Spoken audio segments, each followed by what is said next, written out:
Dhanik Bharat educational institutions inter IIT JEE NEET admission open. ఆంధ్రప్రదేశ్కు అన్యాయం జరిగితే ఊరుకోం అని చెప్పే నేతలు ఇప్పుడు సైలెంట్ అయ్యారు. తెలుగోడి ఆత్మగౌరవం కోసం ఢిల్లీని ఢీకొంటామన్న నాయకులు ఇప్పుడు పత్తా లేకుండా పోయారు. అధికారంలో ఉన్నవారు సరే, మరి ప్రతిపక్షంలో ఉన్నవారికి ఏమైంది? రాష్ట్ర ప్రయోజనాలు ఢిల్లీలో యమునా నదిలో కలవాల్సిందేనా? Let's watch the story. AP political సర్కిల్స్లో ఇప్పుడు ఓ చర్చ జోరుగా జరుగుతోంది.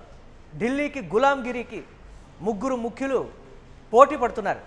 వారిలో ఒకరు సీఎం చంద్రబాబు, మరొకరు డిప్యూటీ సీఎం పవన్ కళ్యాణ్ కాగా మూడో వ్యక్తి మాజీ సీఎం వైఎస్ జగన్మోహన్ రెడ్డి. ప్రస్తుతం ఈ ముగ్గురు ఢిల్లీకి గులాంగిరి చేయడంలో బిజీగా ఉన్నారన్న ప్రచారం సాగుతోంది. ఢిల్లీ నాయకులు చెప్పే ప్రతి మాటకు గంగిరెద్దుల వలె తల ఊపే మానసిక బలహీనత ఈ ముగ్గురు నేతలకు ముదిరిపోయిందన్న వాదన కూడా మొదలైంది. ఇప్పుడు దేశవ్యాప్తంగా డీలిమిటేషన్పై చర్చ జరుగుతోంది. లోక్సభ నియోజకవర్గాల పెంపుతో దక్షిణాది రాష్ట్రాలకు తీవ్ర అన్యాయం జరుగుతుందన్న అనుమానాలున్నాయి. దేశ సమగ్రతకు కూడా ముప్పు రావచ్చనే వాదన లేకపోలేదు.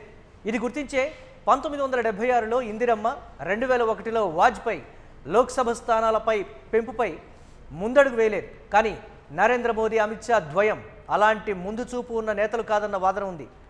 రాజ్యాంగ నియమం ప్రకారం అయితే 2011 జనాభా లెక్కల ప్రకారం నియోజకవర్గ విభజన జరగాలి. దానివల్ల దక్షిణాది రాష్ట్రాలు తీవ్రంగా నష్టపోతాయి. జనాభా సంగతి పక్కన పెడితే సీట్లు మధ్య భేదమే దక్షిణాది రాష్ట్రాలకు ఇప్పుడు పెను సమస్యగా మారుతోంది.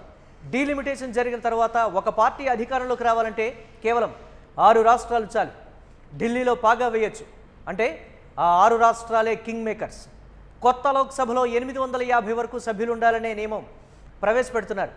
దీని ప్రకారం 425 సీట్లు గెలుచుకున్న పార్టీ లేదా కూటమి కేంద్రంలో అధికారంలోకి వస్తుంది.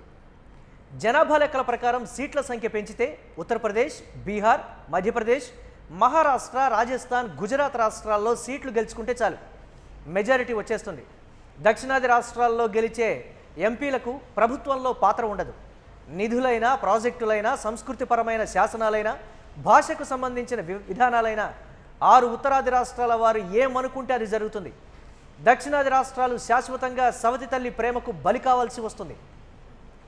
ఇంత జరుగుతున్న ఆంధ్రకు చెందిన ముగ్గురు నేతలకు మాత్రం కనీసం చీమ కుట్టినట్టయినా లేదన్న విమర్శలు వ్యక్తమవుతున్నాయి. తెలంగాణ, కర్ణాటక, కేరళ, తమిళనాడు రాజకీయ పార్టీలు ఈ నియోజకవర్గాల విభజన పట్ల తీవ్ర అభ్యంతరం వ్యక్తం చేస్తూ కేంద్రంపై కలిసి పోరాడుతున్నాయి. కానీ ఆంధ్రప్రదేశ్కు చెందిన 3 పార్టీలు, వాటి నేతలు మూగనోము పాటిస్తున్నారు.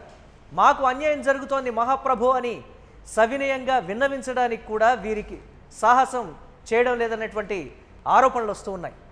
మోదీ తలపెట్టిన కార్యాన్ని ప్రశ్నిస్తే తమకు వ్యక్తిగతంగా పుట్టగతులు ఉండవన్న భయంతో నోర్లు గట్టిగా కట్టేసుకున్నారు.